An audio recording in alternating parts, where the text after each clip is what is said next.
다 같이 묵도하심으로 3일 예배 하나님께 올려드리겠습니다.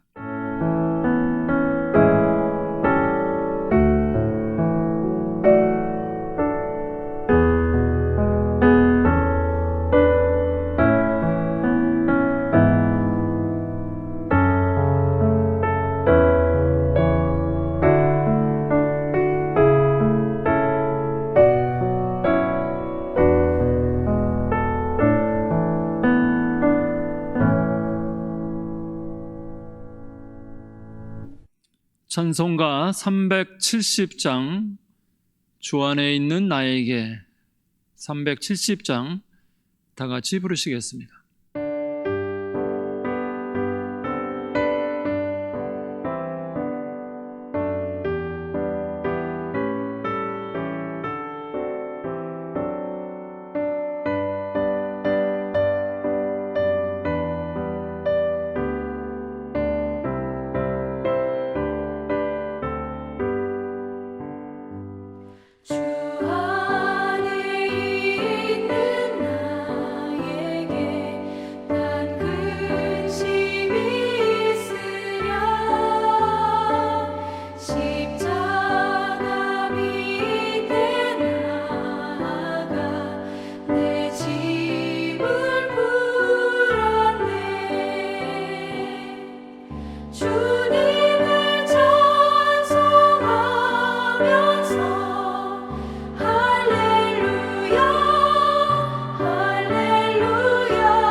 이 시간 하나님께서 우리에게 주시는 말씀은 욥기 5장 6절로 7절 말씀입니다.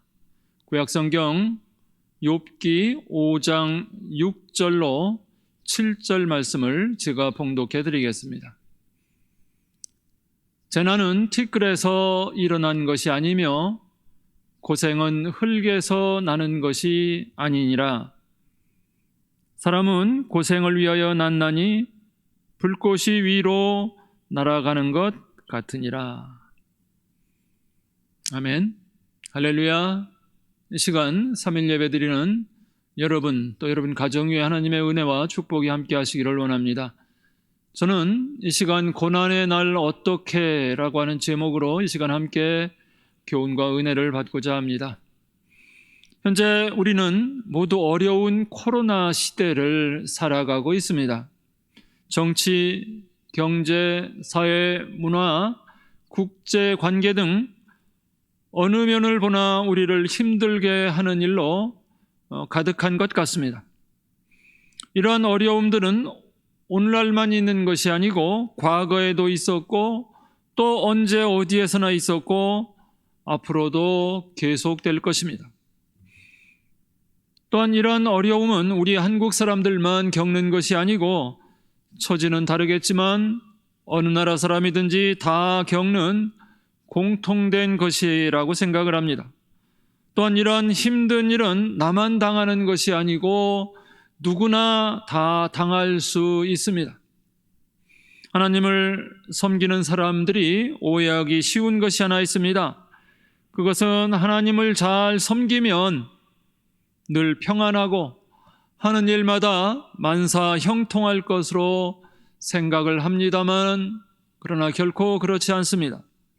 하나님을 열심히 잘 섬긴다 하여 그 공로로 인해서 고난이 면제되는 것은 결코 아닙니다. 하나님은 고난을 헤쳐나갈 수 있는 지혜를 주시고 또한 고난과 싸워 이길 수 있는 힘과 용기를 우리에게 주십니다. 그러므로 마태복음 6장 13절 주님께서 가르쳐 주신 기도문 가운데는 시험이 없게 하옵시고가 아니고 우리를 시험에 들게 하지 마옵시고라고 하셨습니다. 시험, 즉 고난은 언제 어디서나 누구에게나 다 있습니다. 그러나 시험에 빠지면 안 됩니다. 바다의 배는 바닷물이 있어야 배 구실을 할 수 있습니다. 물이 없는 바다의 배는 그냥 고철일 뿐입니다. 물 위에 배가 구멍이 뚫려 바닷물이 배 안으로 들어오게 된다면 어떻게 되겠습니까? 그 배는 침몰할 수밖에 없습니다. 우리가 겪게 되는 세상의 고난이 바로 이와 같습니다. 성도가 세상을 살아가는 모습이 배를 타고 바다를 건너는 것과 같다는 이치를 깨달은 영국의 톰 레이디는 이따가 우리가 마지막에 부를 찬송가 373장 3절에서 큰 물결이 일어나 나 쉬지 못하나 이 풍랑 인연하여서 더 빨리 갑니다 라고 찬송했습니다. 어느 분이 고생에 대해서 이렇게 말했습니다. 가난이 고생으로 여겨질 때는 소록도의 나병 환자를 생각하라. 고난이 고통으로 여겨질 때는 보고 듣고 말하지 못한 헬렌 켈러를 생각해보라. 신체적 장애가 고통으로 여겨지거든 독일 음악가 귀먹은 베토벤과 프랑스의 사상가 폐병 환자 파스칼을 생각해보라. 그리고 영국의 장님 시인 존 밀턴과 이스라엘의 애꾸는 장군 모세 다이안을 생각해 보라고 했습니다. 또 어떤 분은 이렇게 말했습니다. 고생을 영광이요 훈련이며 인생의 과정이요 하나님의 계획으로 받지 아니한다면 그 사람은 고생을 조금 더 해야 될 사람이라고 했습니다. 누구나 겪는 고난의 삶인데 어떤 이는 고난을 슬기롭게 잘 헤쳐나가며 이를 역이용함으로 더 큰 유익의 기회로 삼는 사람이 있는가 하면 어떤 사람은 이를 이기지 못하여 낙심하며 쓰러져 폐인이 되기도 하고 스스로 생명을 포기하기도 합니다. 그래서 이런 찬양이 있습니다. 왜 나만 겪는 고난이냐고 불평하지 마세요. 고난의 뒤편에 있는 주님이 주실 축복 미리 보면서 감사하세요. 너무 견디기 힘든 지금 이 순간에도 주님이 일하고 계시잖아요. 남들은 지쳐 앉아 있을지라도 당신만은 일어서세요. 힘을 내세요. 힘을 내세요. 주님이 손잡고 계시잖아요. 주님이 나와 함께 함을 믿는다면 어떤 역경도 이길 수 있잖아요. 아멘. 우리 고난에 대한 참 좋은 찬양이라고 생각이 됩니다. 하지만 모두가 싫어하는 고난, 그러나 그 누구에게도 예외가 없는 고난과 인생에 대하여 이 시간 생각해 볼 때 하나님께서 저와 여러분에게 삶의 지혜와 교훈과 은혜 주시기를 바랍니다. 첫째, 고난의 이유가 무엇일까요? 첫째로 인간의 범죄의 대가로 오는 고난이 있습니다. 스바냐 1장 17절에 내가 사람들에게 고난을 내려 맹인같이 행하게 하리니 이는 그들이 나 여호와께 범죄하였음이니라 하셨습니다. 그들이 받는 고난이 하나님께 죄를 범했기 때문이라는 것입니다. 국법을 어기면 국법에 의해서 형벌을 받아야 하듯이 하나님께 죄를 범하면 하나님이 내리시는 징벌이 있습니다. 예레미야가 5장 7절에 우리의 조상들은 범죄하고 없어졌으며 우리는 그들의 죄악을 담당하였나이다 라고 탄식했습니다. 하나님의 뜻을 거역하며 범죄한 조상들 까닭에 나라가 멸망을 당했다는 것입니다. 속국의 고통을 겪고 있는 후손들이 안타까운 심정으로 탄식하고 있습니다. 이처럼 범죄하면 하나님의 진노가 후대에까지 이르게 됩니다. 내가 범죄하면 내 후손이 하나님의 진노를 받아 고통을 당한다는 것을 명심하고 죄악을 멀리하며 범죄하지 마시기 바랍니다. 이스라엘 사람들이 예수님을 십자가에 못 박는 범죄를 저지르고 2차 세계대전 때 그 후손들이 히틀러에 의해서 600만 명이나 비참하게 죽고 나라 없이 전 세계를 유랑하며 떠돌아다니는 고통의 신세가 되었습니다.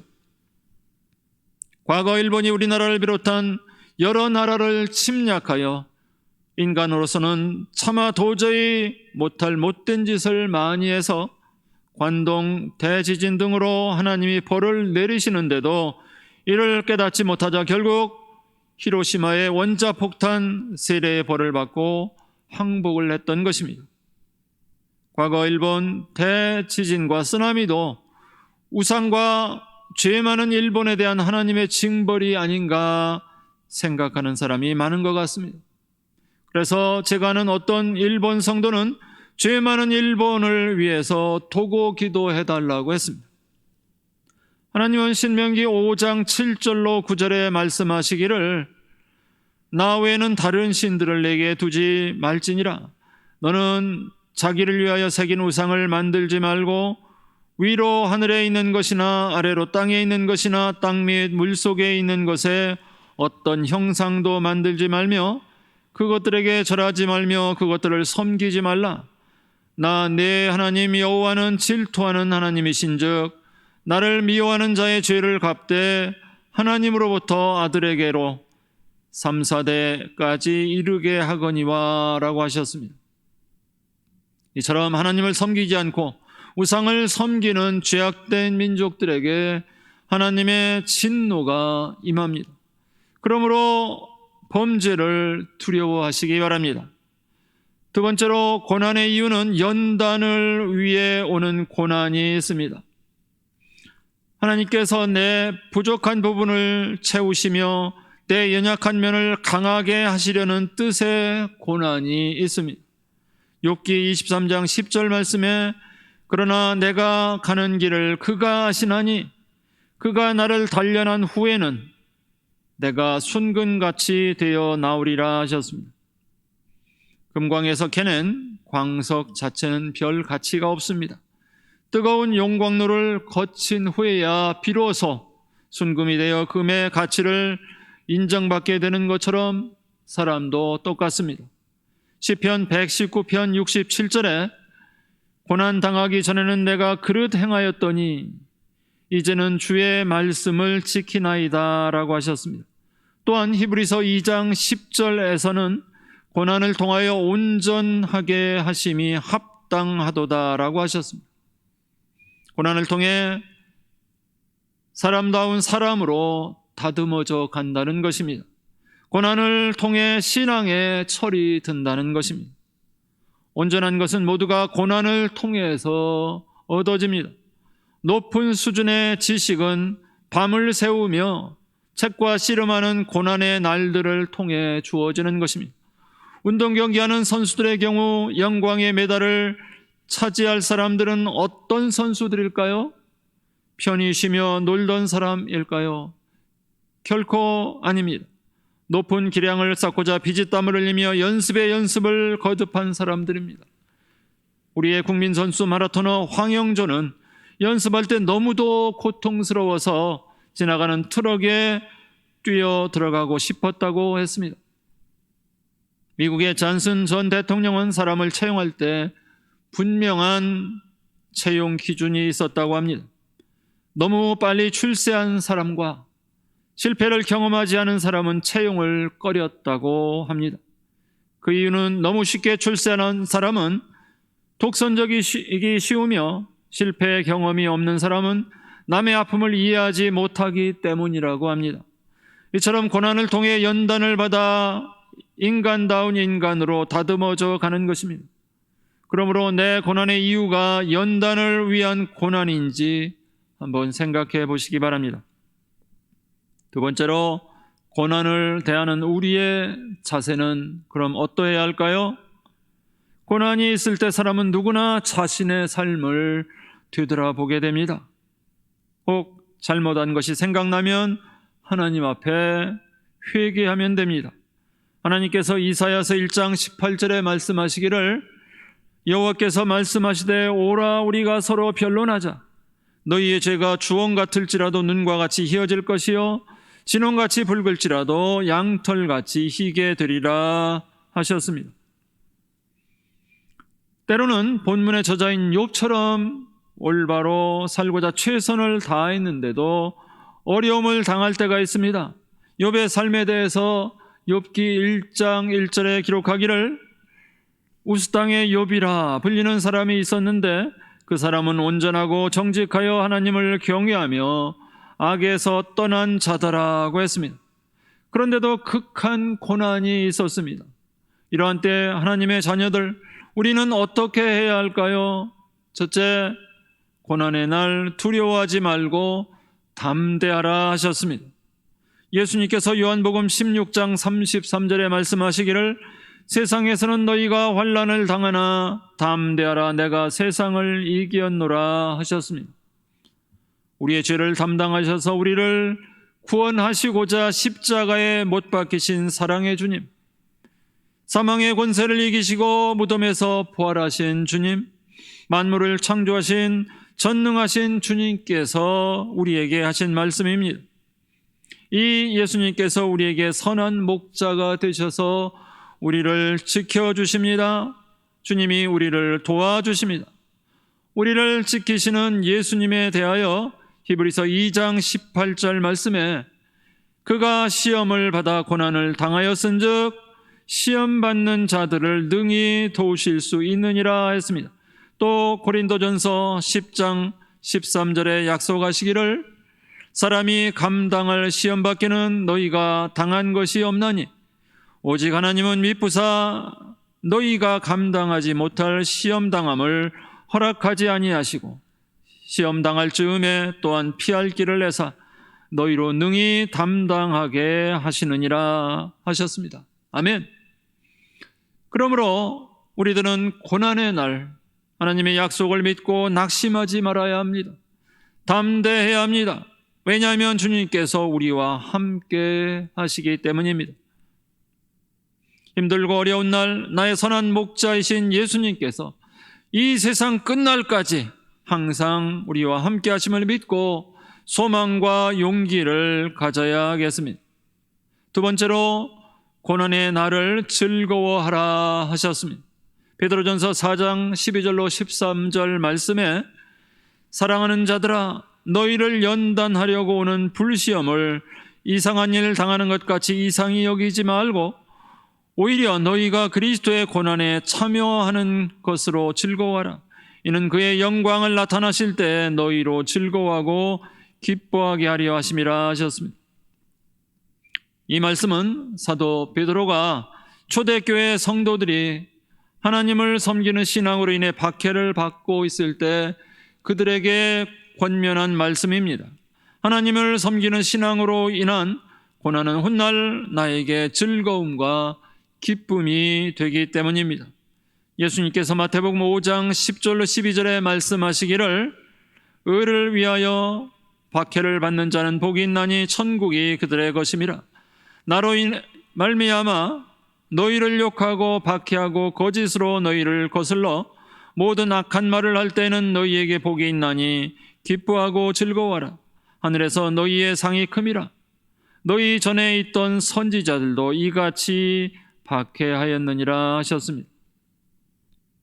주님의 영광을 위한 고난이나 수고나 헌신의 땀방울은 고귀한 것입니다. 주님께서 기억하시고 금세가 아니면 내세 복으로 갚아주시기 때문입니다. 또한 야고보서 1장 2절에서 내 형제들아 너희가 여러 가지 시험을 당하거든 온전히 기쁘게 여기라 말씀하셨습니다. 우리 그리스도인은 신앙을 위한 고난과 수고와 시험을 온전히 기쁘게 여기는 성숙한 믿음이 있어야 하겠습니다. 세 번째로 고난의 날 하나님의 말씀을 생각하라 하셨습니다. 시편 119편 92절 말씀에 주의 법이 나의 즐거움이 되지 아니하였다면 내가 내 고난 중에 멸망하였으리니이다 라고 했습니다. 고난의 날 하나님의 말씀으로 우리에게 위로와 소망이 되며 새로운 힘이 되기 때문입니다. 그래서 이사야서 40장 30절로 31절에 말씀하시기를 소년이라도 피곤하며 곤비하며 장정이라도 넘어지며 쓰러지되 오직 여호와를 앙망하는 자는 새 힘을 얻으리니 독수리가 날개치며 올라감 같을 것이요 다른 박제라 해도 곤비하지 아니하겠고 걸어가도 피곤하지 아니하리로다 하셨습니다. 성경이 무엇입니까? 한없이 우리를 사랑하시는 하나님의 약속의 기록입니다. 하나님의 말씀은 1.1획도 틀림없는 신실한 약속입니다. 그 고귀한 약속을 생각하며 믿을 때 그 말씀대로 우리들의 삶 속에 이루어지게 되는 것입니다.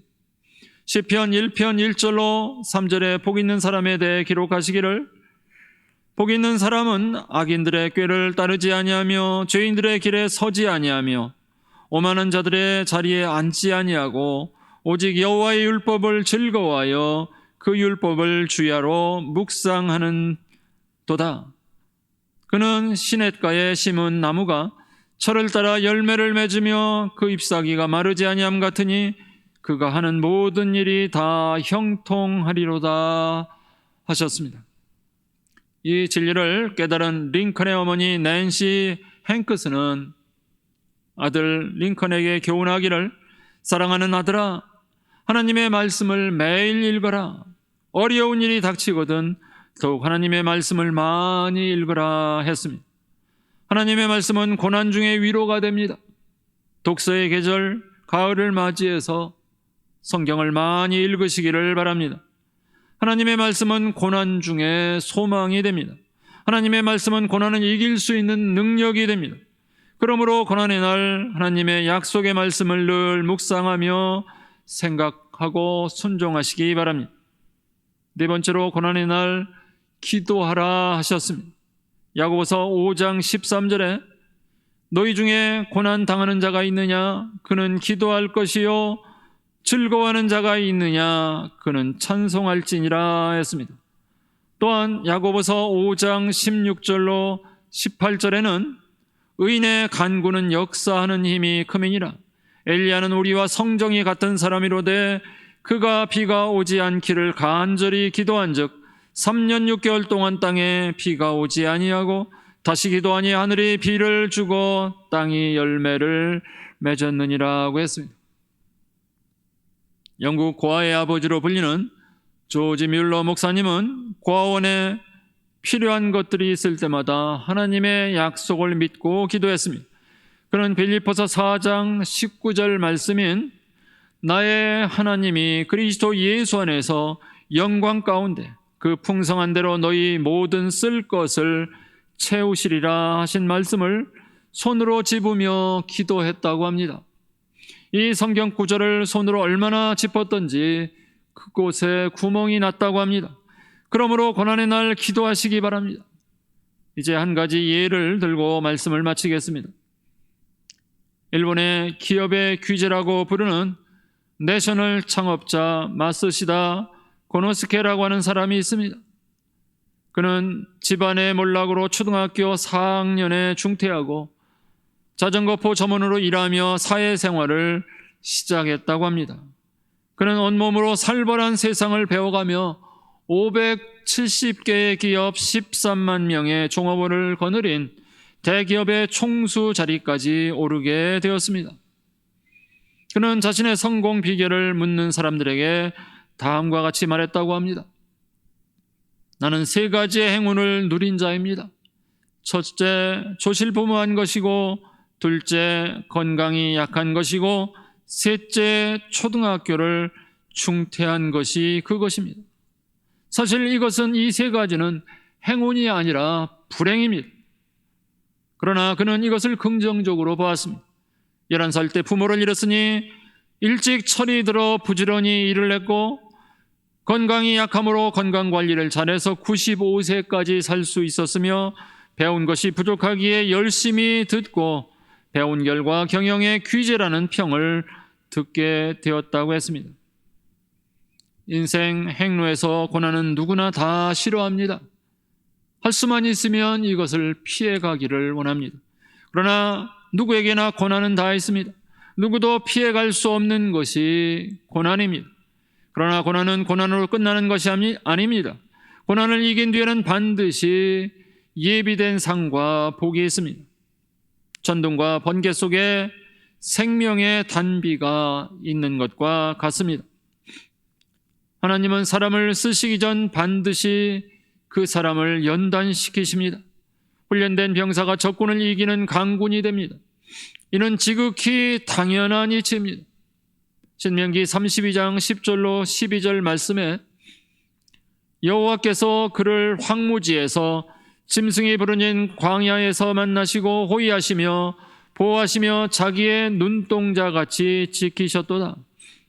마치 독수리가 자기의 보금자리를 어지럽게 하며 자기의 새끼 위에 너풀거리며 그의 날개를 펴서 새끼를 받으며 그의 날개 위에 그것을 엎는 것 같이 여호와께서 홀로 그를 인도하셨고 그와 함께한 다른 신이 없었도다 하셨습니다. 눈동자같이 지키시되 독수리같이 연단을 시키신다고 하셨습니다. 독수리가 새 왕자가 되는 것은 우연히 저절로 되는 것이 아닙니다. 어미 독수리로부터 극한 고난의 훈련을 거쳐서 이루어지는 것입니다. 이것이 곧 성도를 사랑하시는 하나님의 지혜로우신 방법인 것입니다. 아브라함은 하나님의 지시를 따라 고향과 친척과 본토 아비집을 버리고 떠나 고난의 세월을 보내야 했습니다. 그러나 고난으로 끝나지 않았습니다. 그는 거부가 되었고 믿음의 조상으로 열국의 아비가 되었습니다. 야곱도 20년의 연단을 이긴 결과 금이 환영했습니다.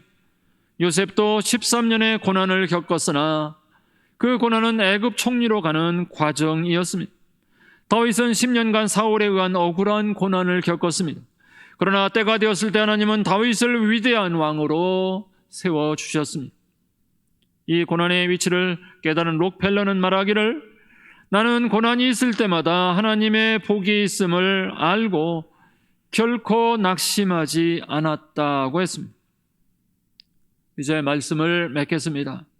하나님께 복받은 사람들의 공통적인 특징은 모두가 고난에 익숙했습니다. 하나님의 자녀들인 우리는 모두 고난의 날 어떻게 해야 하겠습니까? 첫째로 하나님이 함께 하심을 믿고 두려워하지 말아야 합니다. 둘째로 하나님의 상급과 복을 기대하며 기뻐해야 합니다. 셋째, 하나님의 약속인 성경 말씀을 가까이 하며 묵상하고 믿어야 합니다. 넷째, 하나님의 약속과 능력을 믿고 간절하게 기도해야 합니다. 신앙의 문제, 경제의 문제, 건강의 문제, 자녀의 문제, 관계의 문제 등으로 고난 많은 이 세상에서, 특히 코로나로 인해 더욱 험한 세파 속에서 가련의 성도 여러분 모두는 하나님을 의지하는 굳센 믿음으로 험한 세파를 이기고 승리하여 예비된 상과 복을 누리며 살아가시는 복된 성도님들이 다 되시기를 예수님의 이름으로 축복합니다. 아멘. 기도하시겠습니다. 하나님 아버지, 이 시간 고난의 날 우리가 어떻게 해야 할지 살펴보았습니다. 우리가 고난을 당할 때 이 고난이 내 범죄의 대가로 오는 고난인지, 연단을 위해 주님께서 주시는 고난인지 잘 판단할 수 있는 지혜를 주시옵소서.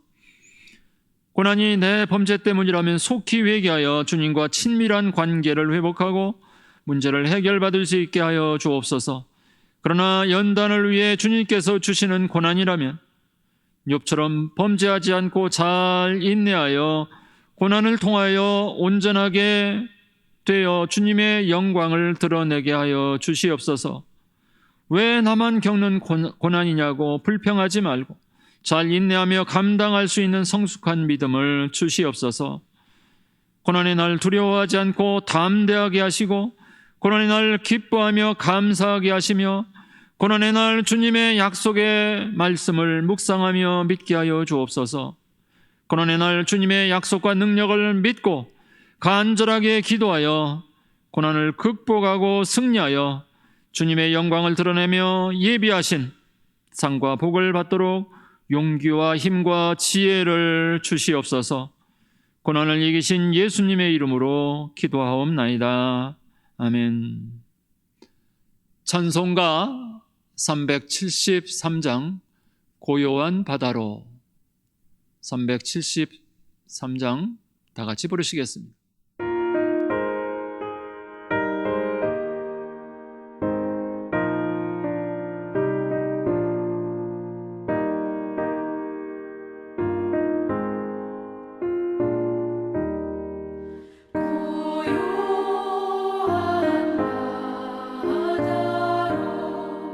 주님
그럼 이제 주님께서 가르친 주기도문으로 예배를 마치겠습니다. 하늘에 계신 우리 아버지시여, 이름이 거룩히 여김을 받으시오며 나라의 임하옵시며 뜻이 하늘에서 이루어진 것 같이 땅에서도 이루어지이다. 오늘날 우리에게 일용할 양식을 주옵시고 우리가 우리에게 죄 지은 자를 사하여 준 것 같이 우리의 죄를 사하여 주옵시고 우리를 시험에 들게 하지 마옵시고 다만 악에서 구하옵소서. 대개 나라와 권세와 영광이 아버지께 영원히 있사옵나이다. 아멘.